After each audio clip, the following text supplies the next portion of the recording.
संत ज्ञानेश्वर माऊलींच्या पालखीचा मुक्काम आज तरडगाव या ठिकाणी असणार। मुक्कामाच्या ठिकाणी सातारा जिल्हा प्रशासन आणि तरडगाव ग्रामपंचायतीच्या वतीने मोठी जय्यत तयारी। संत ज्ञानेश्वर महाराजांच्या पालखीचं पहिलं रिंगण तरडगावात संपन्न। सोहळा पाहण्यासाठी वारकऱ्यांची मोठी गर्दी। तर चांदोबाचा लिंबा याजवळ उभं रिंगण सोहळा संपन्न। संत तुकाराम महाराजांची पालखी बारामतीमध्ये दाखल। काटेवाडीमध्ये मेंढ्यांचा पहिला रिंगण सोहळा संपन्न। पंढरपूरच्या विठ्ठल मंदिरामध्ये व्हीआयपी दर्शन बंद करण्याचा निर्णय। मुख्यमंत्र्यांच्या आदेशानुसार निर्णय घेतल्याची एस कार्तिकेयन यांची माहिती। दरम्यान 27 जुलैपर्यंत पंढरपुरात व्हीआयपी दर्शन बंद राहणार। आषाढी यात्रेनिमित्त विठुरायाचे 24 तास दर्शन सुरू। आज परंपरेनुसार श्री विठ्ठलाचा पलंग काढून देवाला लोड देण्यात आलाय। दरम्यान 3 ऑगस्टपर्यंत भाविकांसाठी 24 तास पदस्पर्श दर्शन सुरू। पंढरपुरात विठ्ठलाला भक्तांकडून सोन्याच्या पादुका अर्पण। दरम्यान 56 लाख इतकी या सोन्याच्या पादुकांची किंमत आहे। आषाढी वारीसाठी पंढरपूर सज्ज। पालखी मार्गावर भव्य स्वागत कमानी उभारल्या गेल्यात। भगव्या पताकांनी सजलेल्या कमानींमुळे पालखी मार्गाला भक्तिमय वातावरण। जेजुरी दिंडी अपघातातील जखमी महिला वारकऱ्याचा अखेर मृत्यू। 2 दिवसांपूर्वी ट्रकच्या अपघातामध्ये 3 महिला वारकऱ्यांचा मृत्यू झाला होता। पुण्यातील रुग्णालयामध्ये शैलजा जगतापांवर उपचार सुरू होते। आषाढी वारीनिमित्त पंढरपूरकडे जाणाऱ्या वारकऱ्यांसाठी मुख्यमंत्री सहाय्यता निधी कक्षातर्फे चरणसेवा उपक्रम। तर उपक्रमामध्ये वैद्यकीय महाविद्यालयांच्या 215 स्वयंसेवकांचा सहभाग। उपक्रमामध्ये 1260 वारकऱ्यांची मोफत आरोग्य तपासणी। गडचिरोली जिल्ह्यातील प्रमुख नद्या जुलै महिन्यात सुद्धा कोरड्या। तर 18 दिवसांपासून गडचिरोली जिल्ह्यामध्ये पावसाची प्रतीक्षा। प्राणहिता, गोदावरी, इंद्रावती, वैनगंगा या प्रमुख नद्या कोरड्याच आहेत। जळगावच्या मेहरुण तलावाच्या पाणीसाठ्यामध्ये मोठी घट। मेहरुण तलावामध्ये 40% पाणीसाठा शिल्लक। परिसरातील शेतकऱ्यांना चांगल्या पावसाची प्रतीक्षा। जळगावच्या हतनूर धरणातील पाणीसाठ्यात मात्र वाढ। तर धरणातील पाणीसाठा 67.53%वर। धरणाचे 2 दरवाजे उघडले। पुण्याच्या राजगुरुनगरमध्ये दूषित पाणी पुरवठा। अनेक भागांमध्ये नळाला गढूळ आणि पिवळसर तसंच दुर्गंधीयुक्त पाणी येत असल्याच्या तक्रारी। संसर्गजन्य आजारांचाही यामुळे धोका वाढलाय। रोहा तालुक्यातील देवकान्हे या गावामध्ये भर पावसाळ्यात सुद्धा पिण्याच्या पाण्याचा प्रश्न गंभीर।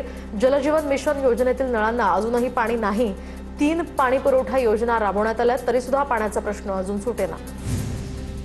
राज्यातील मागील आठवड्यामध्ये झालेल्या पावसानंतर सुद्धा पाणी संकट कायम। 2655 गावं पाड्यांना अजूनही 790 टँकरनं पाणी पुरवठा। पाऊस लांबल्यास राज्यामध्ये पाणी संकट आणखी भीषण होण्याची शक्यता। अकोल्यामध्ये रेल्वे प्रशासनाकडून शेतात साचलेलं पाणी काढायला सुरुवात। रेल्वे प्रशासनानं TV9 मराठीच्या बातमीची दखल घेतली। अकोला खंडवा रेल्वे मार्गासाठी केलेल्या भरावामुळे शेतात पाणी साचल्यामुळे नुकसान झालं होतं। नाशिकच्या ब्रह्मगिरी परिसरामध्ये दरड कोसळण्याचा जोरदार आवाज। वाडी वस्ती नसल्यामुळे कुठलीही सुदैवानं जीवितहानी नाही। ब्रह्मगिरी परिसरामध्ये वाढती बांधकामं आणि JCB बुलडोझरचा वापर धोक्याचा। साताऱ्याच्या कराड शहरामध्ये विविध विकास कामांचा शुभारंभ। तर पंचशील चौकातील 32 लाखांच्या भुयारी गटार बांधकामांचा यावेळी प्रारंभ। नागपूरसह चंद्रपूर या जिल्ह्यामध्ये 16 दिवसांपासून पावसाची दडी। पाऊस नसल्यामुळे धान आणि सोयाबीन पीक धोक्यात। जळगावच्या मुक्ताईनगरमध्ये जुलै महिना संपत आला तरी सुद्धा बंधारे अजूनही कोरडेच। बंधारे कोरडे पडल्यामुळे सिंचनाचा प्रश्न बिकट होण्याची शक्यता निर्माण। पावसानं पाठ फिरवल्यामुळे शेतकऱ्यांवर दुबार पेरणीचं संकट। बुलढाणा जिल्ह्यामध्ये पावसानं पाठ फिरवली। शेतातील उभी पिकं करपली आहेत। हजारो हेक्टरवरील पिकं धोक्यात। दुबार पेरणीचं शेतकऱ्यांवर संकट। 8 ते 10 दिवसांपासून नाशिक जिल्ह्यामध्ये पावसाची दडी। शेतकऱ्यांकडून पिकं वाचवण्यासाठी तुषार सिंचनाचा आधार। तुषार सिंचनाच्या आधारावर खरीपातील पिकं वाचवण्याचा शेतकऱ्यांचा प्रयत्न। जळगावच्या चाळीसगावमध्ये पावसाअभावी पिकांची वाढ खुंटली आहे। बळीराजा चिंतेत। अनेक ठिकाणी पिकं पिवळी पडू लागली आहेत। वेळेत दमदार पाऊस न झाल्यास खरीप हंगामावर मोठं संकट ओढवण्याची शक्यता। गोंदियामध्ये पावसानं उघडीप दिल्यानं आता धान पिकांची नर्सरी धोक्यात। पाऊस नसल्यामुळे कोवळी पिकं सुकू लागली आहेत। तर कावडीनं पाणी आणून पिकं वाचवण्यासाठीची धडपड सुरू। तळ कोकणात पावसानं दडी मारल्यामुळे शेतीचं मोठं नुकसान। मंत्री नितेश राणे यांच्याकडून नुकसानीची पाहणी। निकषांच्या अंतर्गत मदत करण्यासाठी उपाययोजना सुरू। दरम्यान नितेश राणेंची ही ग्वाही। बुलढाण्याच्या मेहकरमधील जानेफळ या ठिकाणी नीलगायींमुळे 6 एकरातील सोयाबीन पीक नष्ट। शेतकऱ्यांवर आता दुबार पेरणीची वेळ। तर नीलगायींनी सोयाबीनची कोवळी पिकं फस्त केली आहेत। शेतकऱ्यांचं मोठं आर्थिक नुकसान। बुलढाण्यामध्ये सोयाबीनचं बोगस बियाणं विक्री केल्यामुळे यशोदा हायब्रिड सीड्स कंपनी विरोधात गुन्हा। तर सोयाबीन बियाण्यांचे 5 नमुने फेल, 800हून अधिक बोगस बियाण्यांच्या तक्रारी, खामगाव पोलिसात गुन्हा दाखल। परभणीमध्ये स्मार्ट मीटर आणि वाढीव वीज बिलाविरोधात पवारांच्या राष्ट्रवादीचं आंदोलन। प्रदेशाध्यक्ष शशिकांत शिंदे आणि माजी मंत्री फौजिया खान यांच्या उपस्थितीमध्ये हे आंदोलन। तर सरकार विरोधात यावेळी जोरदार घोषणाबाजी। हिंगोली जिल्हा परिषदेसमोर ठाकरेंच्या शिवसेनेचं घंटानाद आंदोलन। औंढा नागनाथमधील पंचायत समितीमध्ये गैरव्यवहार तर भ्रष्ट गटविकास अधिकाऱ्यावर गुन्हा दाखल करा अशी आंदोलकांची मागणी। भंडाऱ्याच्या लाखांदुरू या ठिकाणी ठाकरेंच्या शिवसेनेचं तालुकाध्यक्षांचं आमरण उपोषण। 54 लाखांचा निधी मंजूर असून सुद्धा रस्त्याचं काम टक्केवारीत अडकल्याचा आरोप। कोल्हापुरात केंद्र सरकार विरोधात आपचं तिरडी आंदोलन। केंद्राच्या इथेनॉल मिश्रित पेट्रोल धोरणाविरोधात आंदोलन। आंदोलनकर्त्यांनी दुचाकीची अंत्ययात्रा काढली। शक्तीपीठ महामार्गाविरोधात हिंगोली जिल्ह्यातील बाधित शेतकरी आक्रमक। तर बाधित शेतकऱ्यांना नोटीस दिल्यानंतर दुसऱ्या दिवशी सुनावणी केल्यानं शेतकऱ्यांचा संताप। प्रलंबित मागण्यांसाठी विद्यार्थ्यांचा नांदेड जिल्हाधिकारी कार्यालयावर मोर्चा। एमपीएससी परीक्षा ऑफलाईन घेऊन स्टेनोग्राफर पदाची भरती करण्याची यावेळी मागणी। धुळ्याच्या साक्री तालुक्यातल्या दहिवेल गावातील आदिवासी वस्त्यांचा वीज पुरवठा 15 दिवसांपासून खंडित। दहिवेलमधील नागरिकांचा यामुळे संताप। 15 दिवसांनंतर नागरिकांचा महावितरणच्या कार्यालयावर रात्री मोर्चा। नाशिकच्या भैताने दिगर गावामध्ये सोलर प्रकल्पाच्या भूसंपादनावरून ग्रामस्थ आणि पोलिसांमध्ये जोरदार चकमक। तर जेसीबी आणि बुलडोझर आणल्यामुळे ग्रामस्थ आक्रमक। ग्रामस्थांच्या तीव्र विरोधामुळे अखेर प्रशासनाला काम बंद करावं लागलंय। धाराशिवमध्ये स्मार्ट मीटर विरोधात ठाकरेंच्या शिवसेनेचे आंदोलन। महावितरणच्या कार्यालयासमोर रास्ता रोको आंदोलन। तर आमदार कैलास पाटील यांच्या नेतृत्वाखाली हे आंदोलन। आंदोलकांनी स्मार्ट मीटर यावेळी फोडलेत। बीडच्या उमरी टोलनाक्यावर 20 किलोमीटरवरील नागरिकांना टोल माफ करण्याची मागणी। तर मागणीचं निवेदन प्रशासनासह एमएसआरडीसीच्या अधिकाऱ्यांकडे सुपूर्द। छत्रपती संभाजीनगर आरटीओ कार्यालयामध्ये रिक्षा चालकांसाठी मराठीचे वर्ग सुरू। मराठी न समजणाऱ्या रिक्षा चालकांना भाषेचं विशेष प्रशिक्षण। तर प्रवाशांशी सुलभ संवादासाठी परिवहन विभागाचा हा पुढाकार। मुंबई पालिकेमध्ये अधिनियमांची प्रत इंग्रजीमध्ये दिल्यामुळे ठाकरेंच्या शिवसेनेचे नगरसेवक आक्रमक। बीएमसीच्या कायद्यांचं पुस्तक फक्त इंग्रजीमध्ये छापणाऱ्यावर कारवाई करण्याची मागणी। जालना शहरामध्ये पालिकेकडनं अतिक्रमणावर हातोडा। पालिकेकडनं 52 अनधिकृत अतिक्रमणं जमीनदोस्त। पुन्हा अतिक्रमण केल्यास गुन्हा दाखल करण्याचाही पालिकेचा इशारा। गोकुळ दूध संघाच्या 410 दूध संस्थांवर कारवाईची टांगती तलवार। संबंधित दूध संस्थांना 22 जुलैपर्यंत म्हणणं सादर करण्याच्या चौकशी समितीच्या सूचना। दरम्यान नियमबाह्यपणे दूध संस्थांना सभासदत्व या ठिकाणी दिल्याच्याही तक्रारी। कोल्हापुरात सूरज साखरे नावाच्या भाजप कार्यकर्त्यावर गोळीबार। खासगी सावकारीवरून गोळीबार झाल्याची प्राथमिक माहिती। सूरज साखरेवर काही गुन्हेही दाखल होते। भंडाऱ्यामध्ये ठाकरेंच्या शिवसेनेची आढावा बैठक संपन्न। बैठकीमध्ये आमदार अंबादास दानवेंनी कार्यकर्त्यांना सुनावलं। कल्याण पूर्वेत भाजपच्या 2 बड्या पदाधिकाऱ्यांचे राजीनामे। जिल्हा उपाध्यक्ष चंद्रकांत म्हात्रे आणि मंडल उपाध्यक्ष विमल कटके यांचा पक्षाला रामराम। पदाधिकाऱ्यांच्या राजीनाम्यामुळे आमदार सुलभा गायकवाड यांच्या अडचणीत वाढ। धाराशिवमध्ये दूध भेसळ प्रकरणातील आरोपीचे पोलिसांना ओपन चॅलेंज। आरोपी काकासाहेब डोंबाळेचा खुलेआम साडेसांगवी या गावामध्ये वावर। दूध भेसळीतनं त्यानं कमालीची कोट्यवधींची संपत्ती कमावली आहे। दरम्यान 10 दिवसांपासून पोलीस आरोपीच्या शोधात।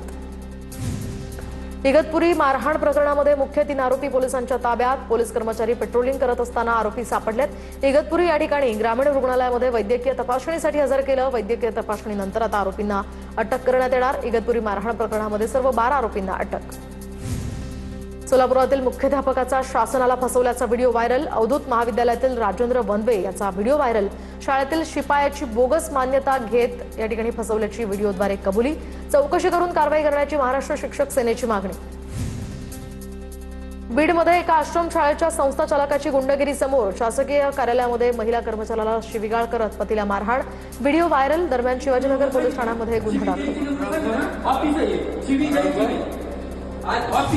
नालासोपाऱ्याच्या मोरेगाव परिसरामध्ये तरुणाचे केस कापून अर्धनग्न अवस्थेत धिंड काढल्याचा प्रकार। तरुणानं एका महिलेची छेड काढल्याचाही आरोप। या संदर्भात अद्याप तुळींज पोलिसात तक्रार नाही। महाराष्ट्र कर्नाटक सीमेवरील चेकपोस्टवरील कथित अवैध वसुली विरोधात आमरण उपोषण। आमरण उपोषणाचा आजचा दुसरा दिवस। लातूरमधील प्रसिद्ध heart specialist doctor Mehul Rathod यांचा कारमध्ये संशयास्पद मृत्यू, आत्महत्या केल्याचा पोलिसांना संशय. त्यांच्या पार्थिवावर आज अंत्यसंस्कार करण्यात आले. या प्रकरणी पोलिसांकडून अधिकचा तपास सुरू.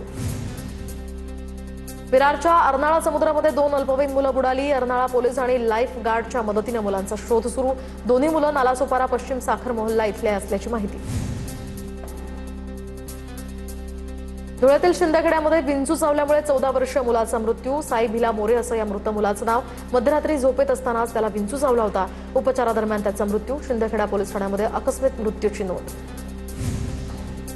वर्धा शहरालगतच्या शिवारामध्ये 12 वर्षीय अल्पवयीन मुलीची दगडानं ठेचून हत्या. आई वडील घरी परतल्यानंतर पोलिसांकडून आरोपीचा शोध सुरू. शेतीच्या वादातनं पुतण्यानं चुलत्याची हत्या केली. शेतीची वाटणी कमी जास्त आल्याच्या वादातनं डोक्यात दगड घालून हत्या. लातूर जिल्ह्यातल्या हरीज जवळगा या गावातली ही घटना. राजेंद्र चव्हाण असं हत्या करणाऱ्या शेतकऱ्याचं नाव.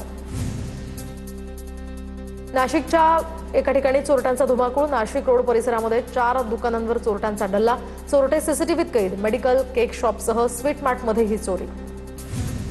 नाशिकमध्ये 14,65,000चा विदेशी मद्यसाठा जप्त. गुजरातच्या दोघांना अटक करत राज्य उत्पादन शुल्क विभागाची कारवाई. गुप्त माहितीच्या आधारे ही कारवाई करण्यात आली.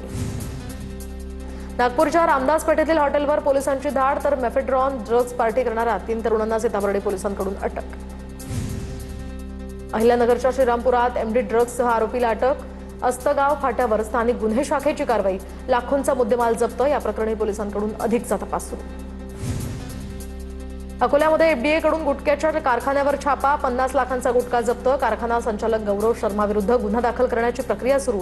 मकोका अंतर्गत कारवाईची ही शक्यता. पालघरच्या सफाळेमधील भगवानगडावर दारू पार्टी होत असल्याचा हा धक्कादायक प्रकार. तर शिवसंघर्ष सामाजिक आणि शैक्षणिक संस्थेच्या दक्षता मोहिमेमध्ये हा प्रकार उघडकीस. नाशिकच्या पिंपळगाव टोल नाक्यावर 1,12,00,000 किमतीचा 535 किलो गांजा जप्त. पिंपळगाव पोलिसांची मोठी कारवाई. पोलिसांनी सापळा रचून गांजा जप्त केलाय. अंबरनाथमध्ये चायनीजच्या दुकानातनं घातक हत्यारं हस्तगत. शिवाजीनगर पोलिसांकडून दुकान मालकाला बेड्या. दुकानदारानं नेमकी हत्यारं का ठेवली याचाही तपास सुरू आहे. नाशिकच्या शिंगोटे लोणी रस्त्यावर भीषण अपघात. खड्ड्यांमुळे पळसखेडे इथल्या तरुणाचा जागीच मृत्यू. मार्गावरील खड्ड्यांमुळे नागरिकांमध्ये तीव्र नाराजी आणि संताप. खड्ड्यांना बुजवल्यास ग्रामस्थांचा आंदोलनाचाही इशारा. मुंबईच्या मागाठाणे वेस्टर्न एक्सप्रेस हायवेवर 6 वाहनांचा अपघात. अपघातामध्ये काही प्रवाशांना किरकोळ दुखापत. अपघातामुळे मार्गावरील वाहतूक काही काळ मंदावली आहे. नाशिकच्या सातपूर औद्योगिक वसाहतीमध्ये अपघात. विरुद्ध दिशेनं येणाऱ्या दुचाकीची तरुणाला धडक. युवकाचा उपचारादरम्यान मृत्यू. तर अपघाताची ही घटना सीसीटीव्ही कॅमेऱ्यात कैद. बुलढाण्यामध्ये भीषण आगीत 1.5 लाखांचं कृषी साहित्य जळून खाक. पत्र्याच्या गोठ्याला अज्ञात व्यक्तीनं आग लावल्याची माहिती. दरम्यान बुलढाण्याच्या जळगाव जामोद तालुक्यातल्या अकोला खुर्द इथली ही घटना. बुलढाण्यामध्ये नीलगायींच्या धडकेत दुचाकीस्वाराचा जागीच मृत्यू. भीषण अपघातामध्ये नीलगायींचाही दुर्दैवी मृत्यू. वडगाव पुन्हई या मार्गावरची ही घटना. वन विभागाकडून पंचनामा करून नीलगाईवर अंत्यसंस्कार. रायगडमध्ये धावत्या बसमधून धूर निघाल्याची घटना. चालकाच्या सतर्कतेमुळे अनर्थ टळला. प्रवासी वेळेत बस बाहेर पडले. त्यामुळे मुंबई गोवा महामार्गावरील पेणच्या गडब गावाजवळची ही घटना असल्याची माहिती. चंद्रपुरातील 659 गुंतवणूकदारांना 93 लाखांना फसवलं. फसवणूक झालेल्या या गुंतवणूकदारांना रक्कम परत देण्याचे कोर्टाचे आदेश. गुंतवणूकदारांची जयसिद्धी विनायक कंपनीच्या नावानं फसवणूक केली होती. हिंगोलीच्या वरुड गवळी या गावामध्ये शेतकऱ्यावर रानडुकराचा हल्ला. हल्ल्यामध्ये शेतकरी प्रकाश कोळपे गंभीर जखमी. शेतकऱ्यावर जिल्हा रुग्णालयामध्ये सध्या उपचार सुरू. भंडाऱ्याच्या गोबरवाहीमध्ये रात्रीच्या सुमारास झाडावर बिबट्याचं दर्शन. परिसरामध्ये नरभक्षक वाघानंतर आता बिबट्याचीही भीती. परिसरात तात्काळ ट्रॅप कॅमेरे बसवण्याची मागणी.